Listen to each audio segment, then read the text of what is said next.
Now, I'd like to introduce Sahar Vardi, who served 3 prison sentences for her refusal to be conscripted into Israel's military service. Sahar is a campaigner against the arms industry and militarism, and she is now doing postgraduate research at the University of Bradford's Peace Studies Department, and we're delighted that she could join us. Sahar.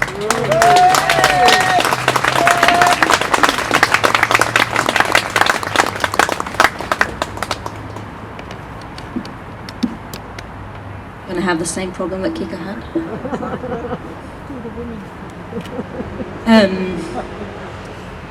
I always don't know how to start these things by saying hello, I'm Sahar, and people usually introduce me here as Michael does as a conscientious objector, which is strange because us as Israelis we both don't have a term called conscientious objection. But also, when we do use it, we never use it in the present tense.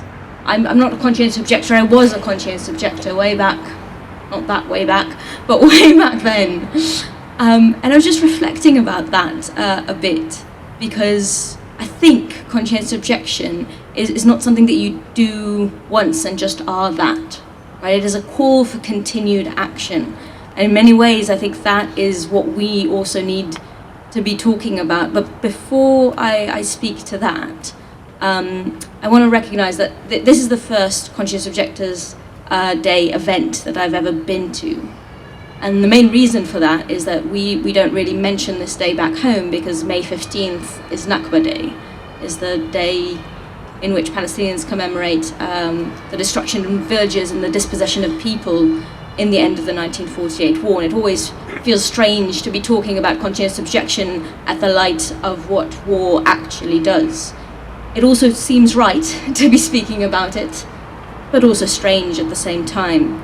And I think that this week specifically, it's hard to not mention what has been happening back home. I'm sure this has been filling a lot of the TV screens and news cycle here as well, with the killing of Shireen Abu Akleh.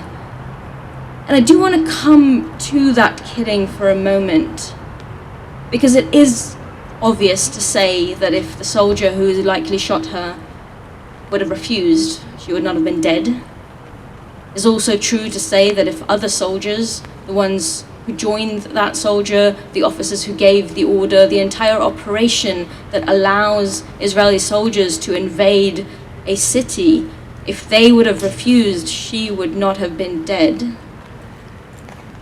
And that's what conscientious objection is about, refusing to be those soldiers. But it is not enough. If I look today at Israeli media and I see the Israeli journalists who, other than not saying that it is the fault of an Israeli military, regardless of who actually shot, right? The idea of a military invading a city and a journalist getting shot, it is the fault of that military. Beyond the fact that they ignore that, they keep building into the same narrative that allowed her death, the narrative that says that if Palestinians are killed, they are collateral damage, even if it was the fault of the army, the narrative that says that now Palestinians are using her death to create hate, a narrative that allows the next military operation.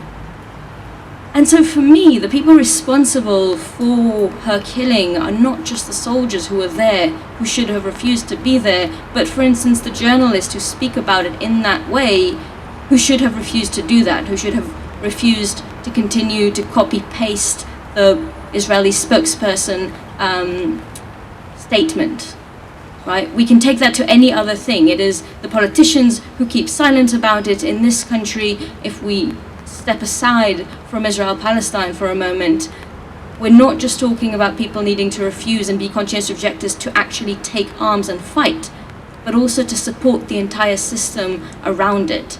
And that is something that now, with a war happening in Europe, is a bit rising to the surface. People are talking about it, but it is not as if this country and the people in this country were not responsible for what was happening on in Yemen before we noticed things happening in Europe.